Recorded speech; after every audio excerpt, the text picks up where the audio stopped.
ஜெபம் செய்வோம். அன்பார்ந்தவர்களே, ஒரு ஏழை கிராம விவசாயி இருந்தார். ஒரு முறை தன்னுடைய குடும்ப விஷயம் காரணமாக நகரத்திற்கு சென்றார்.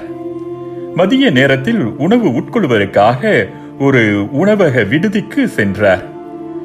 அவர் முன் உணவக பணியாளர் உணவை கொண்டு வந்து வைத்ததும் கண்களை மூடி அந்த விவசாயி ஜெபம் செய்தார்.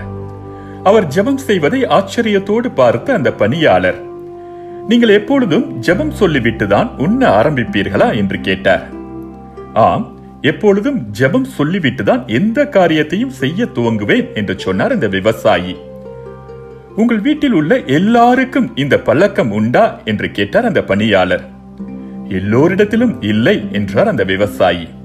அப்படியா, யாரிடத்தில் இல்லை என்று கூற முடியுமா என்று கேட்டார் அந்த பணியாளர். எங்கள் வீட்டில் உள்ள ஆடு, மாடு, கோழி தவிர மற்ற எல்லோரும் ஜெபிப்போம் என்று சொன்னார் அந்த ஏழை விவசாயி. கேள்வி கேட்ட அந்த பணியாளர் குறுகி போனார். அன்பார்ந்தவர்களே, எப்பொழுதும் மகிழ்ச்சியாக இருங்கள்.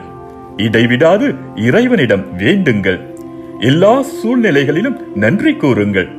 உங்களுக்காக கிறிஸ்து இயேசு வழியாய் கடவுள் வெளிப்படுத்திய திருவுளம் இதுவே. பவுலடியார் தெசலோனிக்கேயருக்கு எழுதிய முதல் திருமுகம் 5ஆம் அதிகாரம் 16 முதல் 18 வரை உள்ள இறைவசனங்கள். நாம் நல்ல செயல்கள் செய்தால் விண்ணகம் செல்வோம். நாம் ஜெபித்தாலோ விண்ணகமே நம்மிடம் வரும்.